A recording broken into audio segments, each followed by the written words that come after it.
이번 주에도 우리가 에스겔서 말씀을 묵상하게 되는데 선지서를 계속해서 쭉 묵상할 때 흥미로운 것 한 가지가 뭐냐면 이스라엘을 향한 끊임없고 지속적인 경고입니다. 이게 왜 흥미롭고 또 은혜의 놀라운 차원이 되냐면 한 번, 어떤 분들은 나는 세 번까지 경고해 이렇게 이야기하시는 분들도 계시지 않습니까? 근데 하나님은 도대체 몇 번 경고하신 거죠? 셀 수도 없습니다. 정말 셀 수도 없습니다. 이런 어떤 이렇게 말씀하시는 것도 경고라고 봐야 할까 싶을 정도까지 다 센다 그러면 정말 셀 수가 없습니다. 그런데 여러분, 한 번 하면 경고가 무섭죠. 두 번 하는 경고도 무섭죠. 10번 하는 경고는 혹은 100번 하는 경고는 아마 그 경감에 있어서 다른 목적을 갖게 된다고 싶어요. 그러니까 하나님께서 우리에게 경고하시고 말씀하실 때 이것은 하나님이 그냥 하시는 말은 분명히 아닙니다. 근데 분명한 목적이 있다는 것이 중요합니다. 정말로 돌이키는 것에 대해서 마치 우리 부모가 자녀에게 중요한 사실을 인지시키듯이, 그리고 그가 정말로 돌아오기를 진심으로 바라고 그리고 진심으로 권면하는 그런 태도와 교육의 목표가 있기 때문에 그렇다고 싶습니다. 그래서 어느 순간에 이제 말씀을 쭉 읽다가 이 선지서 예언서 부분을 읽다 보면 저는 이렇게 들리더라고요. 하나님께서 이스라엘에 대한 예언의 말씀, 심판의 말씀이 그 심판의 내용과 함께 동시에 하나님께서 이스라엘을 사랑하신다라는 표현이구나. 너 돌아봐라. 너 망한다. 너 회개해라. 너 돌이켜라. 라고 말씀하시는 것들이 그 시대를 향한 엄중한 경고의 메시지이자 일어나게 될 심판의 메시지이면서 동시에 하나님의 마음이 어떠하신지에 대한 절절한 표현이라고 싶고, 오늘 이 에스겔서 말씀은 그 중에서도 정말 손에 꼽힐 만큼 하나님의 말씀과 하나님의 마음이 절절하게 묻어나오는 말씀이라고 싶습니다. 우리가 오늘 2절밖에 읽지 않았지만 이 에스겔 자체가 굉장히 긴 말씀이고 유다에 대한 심판 자체도 몇 장에 걸쳐서 이렇게 지속이 되고 있기 때문에 이 말씀이 이 2절 가지고 몇 장을 다 이렇게 어떤 내용입니다라고 이 2절만 가지고 이야기는 쉽지 않죠. 그래서 제가 예언서를 설명할 때마다 앞서서 서론 부분에 여기는 어떤 내용입니다, 어떤 중에 어떻게 나가는 내용입니다 라고 설명드리는 이유가 예언이 몇 장씩 이어지는 경우들이 있기 때문에 이 말씀만 보면 이게 진노 가운데 있는 말씀인지 이게 회복의 말씀인지 이 회복은 어느 맥락인지 잘 모르기 때문에 마음에 쓰는 성경을 꼭 같이 읽으셨으면 좋겠습니다. 그 분량을 읽어보면 목사님이 아침에 한 말이 이 말이구나 라는 걸 알게 되는데, 그렇지 않으면 이 2절만 가지고 말씀을 딱 보면 이게 지금 경고의 말씀인지 어떠신지 구분되기 어려울 수도 있으니까 꼭 한번 읽어보시기를 부탁드리겠습니다. 예루살렘에 대한 심판과 경고의 메시지, 그리고 심판의 대상에 대해서 나오는 부분입니다.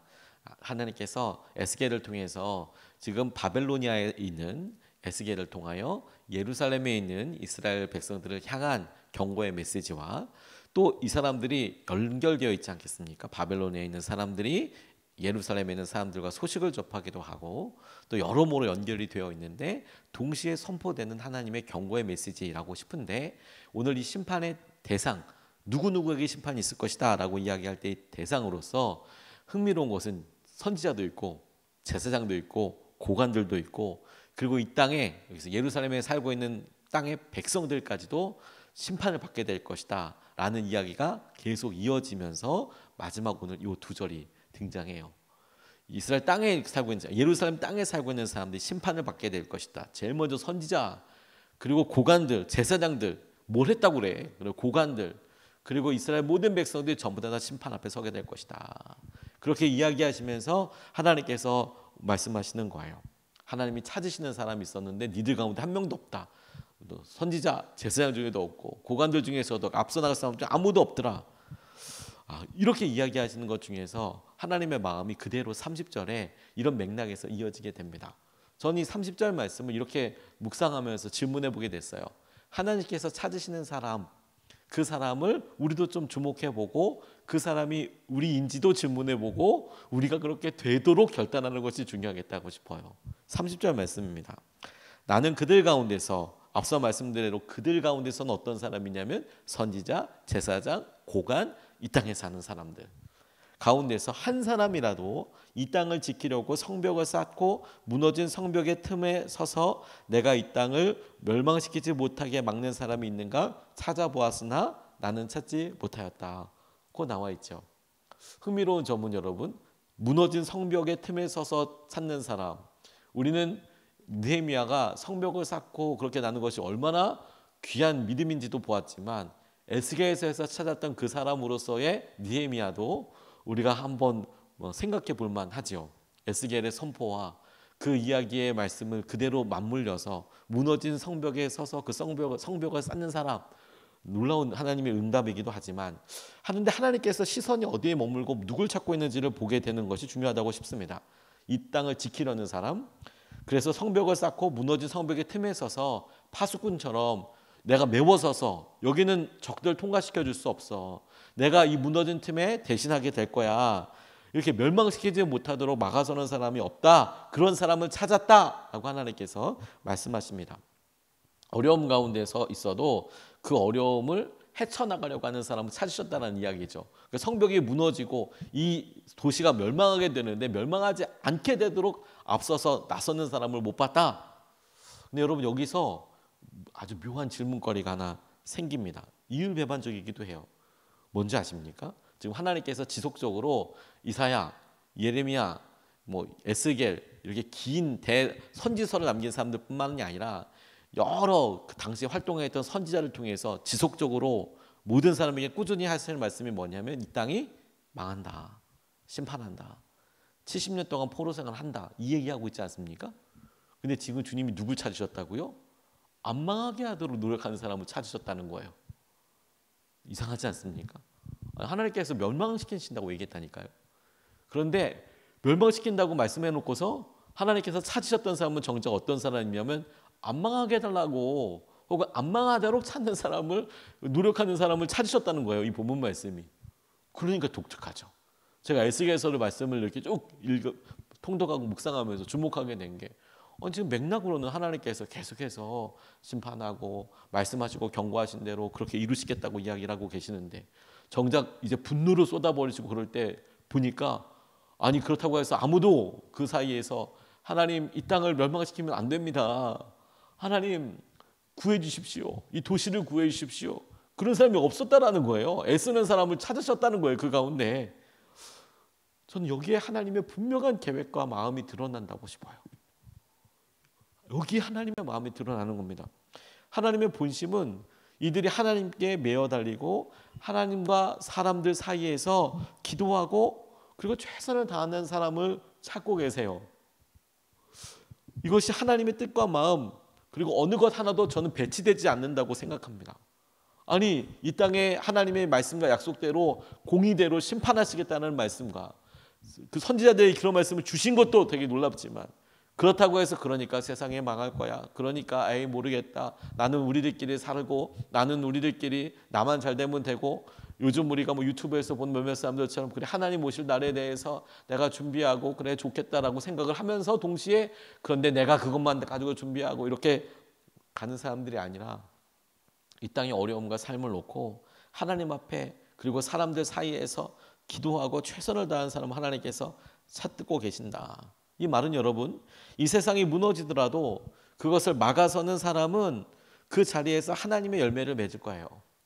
그것을 놓고 기도하면서 하나님의 뜻이 어떤지는 잘 아는데 그 뜻을 무시하거나 그 뜻이 가볍게 여기거나 혹은 그게 안 이루어질 거라고 부인하는 게 아니라 하나님 그렇더라도 이 땅을 불쌍히 여겨주시고 이 땅을 긍휼히 여겨주시고 하나님 기억하여 달라고 약속을 기억하는 사람을 통해서 하나님은 당신이 하신 말씀을 다 이루시는 과정 가운데서도 그들의 기도가 응답되지 않는 것처럼 보이지만 그게 아니라 하나님은 그들의 기도를 소중하게 여기실 뿐만 아니라 그들의 기도의 자리에 하나님의 뜻, 하나님의 위대하신 우리를 구원하시고 구속하시기 위한 계획 가운데 그들의 기도가 소중하게 하나님의 마음에 닿고 하나님의 뜻에 온전히 이르게 된다는 것을 이 말씀을 통해서 저는 보게 된다고 싶어요. 그리고 하나님의 뜻을 알아서 순종하는 사람도 있지 않습니까?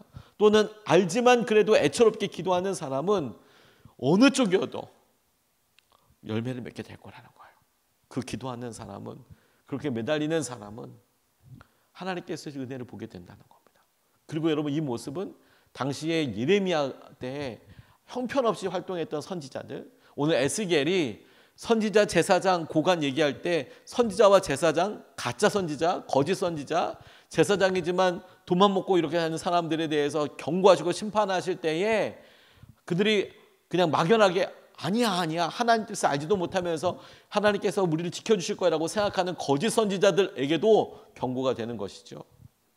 하나님을 알되 하나님의 말씀을 경외하고 붙잡되 하나님께서 뜻이 그렇게 이루어질 것을 내가 알면서 안타까운 마음으로 그 하나님의 마음에 동참하여서 이 땅에 긍휼히 여겨달라고, 하나님 불쌍히 여겨달라고 기도하는 사람을 하나님이 찾으신다는 거예요.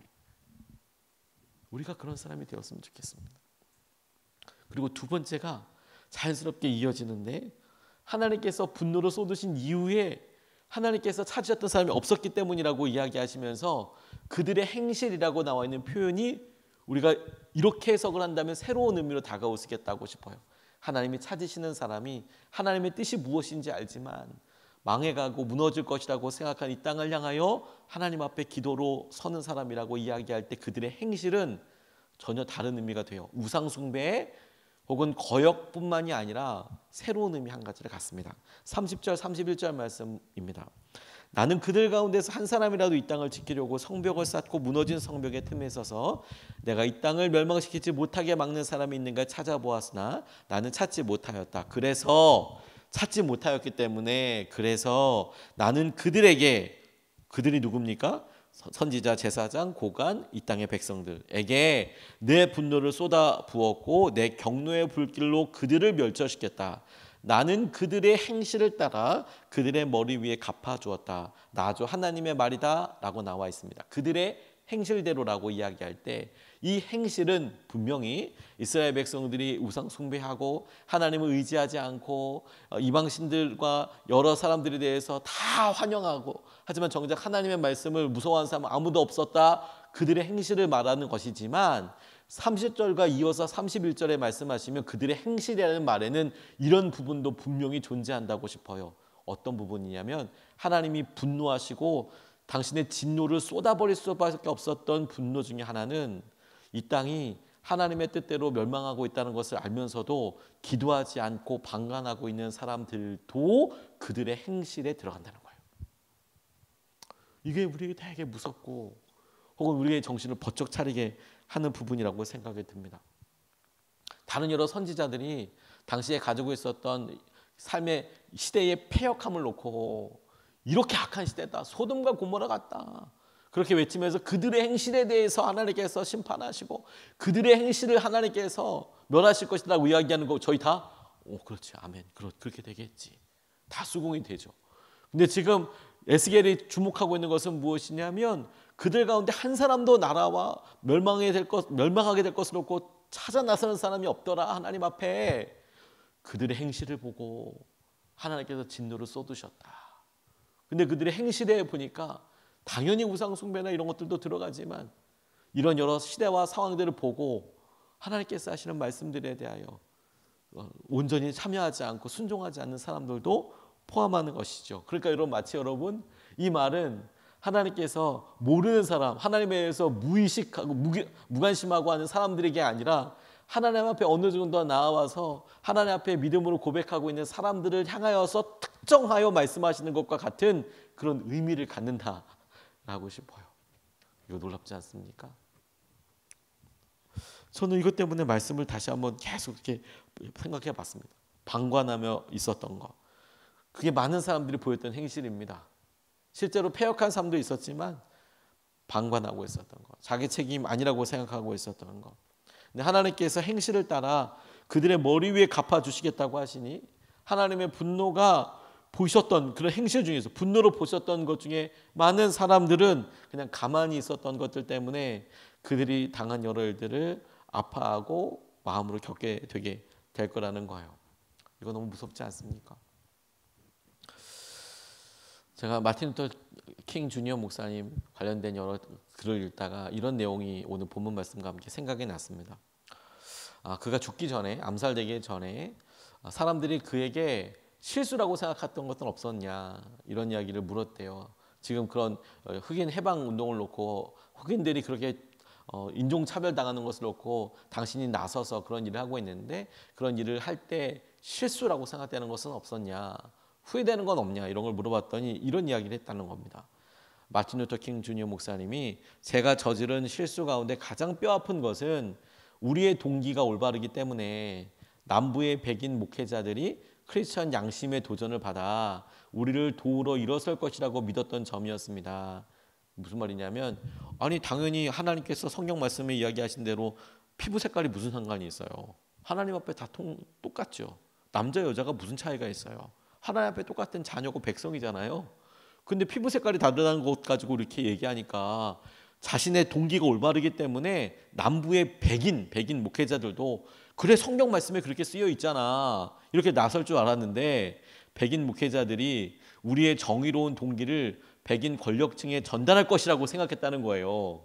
백인 목회자에다 전할 거라고 생각했다는 거예요. 근데 당연한 결과이겠지만 저는 혹독한 시련을 겪었으며 깊은 환멸을 느꼈습니다. 운동이 전개되는 과정에서 백인 목회자들의 여러 차례 직접 호소했지만 대부분 팔짱을 끼고 방관했으며 심지어 우리의 반대쪽에 선 이들도 있었습니다. 이렇게 이야기하는 거예요. 흑인은 당연히 차별받아야지라고 이야기하는 백인 목사들이 있었다는 겁니다. 이걸 마틴 루터 킹 주니어 목사님의 입장이 아니라 백인 목사님들의 입장에서 하나님과의 관계에서 물어보게 되는 거예요.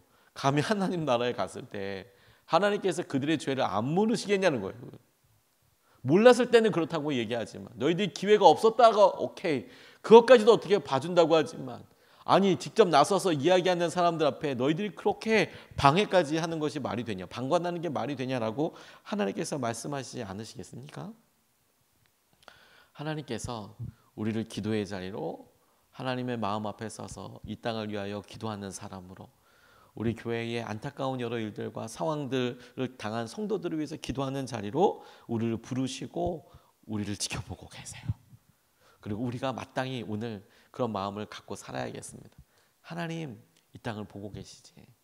하나님께서 찾으시는 사람 우리가 될 뿐만 아니라 하나님께서 가만히 보니 우리의 행실을 통해서 분노를 쏟아버리신다고 하셨는데, 하나님 우리의 마음이 다만 죄를 짓지 않고 다만 이런 게 아니라 하나님의 마음을 사랑하는 마음으로 참여하고 기도하고 나서는 그런 마음을 열심히 가져야 되겠구나, 그렇게 기도하고 싶습니다. 두 가지 말씀을 같이 나눴습니다. 첫 번째, 하나님께서 찾으시는 사람에게 주목하게 됩니다. 하나님께서 당신이 이 땅에 가지고 계실 계획이 그러하지만 그럼에도 불구하고 이 땅을 지키려고 찾는 사람, 애쓰는 사람을 찾으셨다. 우리는 하나님의 뜻과 마음과 말씀을 믿습니다. 그럼에도 이 땅에 안타깝고 불쌍한 사람들을 위하여 기도하면 좋겠습니다. 우리 가정, 우리 상황들 놓고 기도하면 좋겠습니다. 두 번째, 하나님께서 분노를 쏟으신 이유 그들의 행실을 보니 죄를 짓는 수준에서 우리가 그냥 만족하고 나는 안 지으니까가 아니라 하나님, 우리가 방관하지 않고 더 사랑하는 마음으로 나서고, 하나님께서 우리에게 죄를 물으실 때 그 죄 중에 하나 중에 사랑하지 않았기 때문에도 있지 않겠습니까? 나서서 하나님의 은혜와 마음을 표현하게 해주십시오. 이것을 붙잡고 두 번 나눠서 같이 기도하겠습니다. 첫 번째, 하나님 나라와 이웃을 위해서 깨어 기도하게 하여 주십시오라고 첫 번째로 기도하고 싶습니다. 하나님, 우리나라가 그런 어려움과 상황들이 있습니다. 심지어 우리 이웃들 가운데서도 그런 당연한 이유들이 있을 수 있습니다. 그런데 우리가 그런 사람들을 위해서 깨어 기도하기를 원합니다. 안타까워하는 마음으로, 사랑하는 마음으로 깨어 있기를 원합니다. 기도하게 하여 주신 것도 감사드립니다. 하나님의 은혜와 마음을 누리게 하여 주셔서 나라와 이웃을 위하여 깨어 기도하게 하여 주십시오. 우리를 주님의 은혜 가운데 세워주시고 이끌어 주십시오. 우리가 첫 번째로 같이 함께 기도하시겠습니다.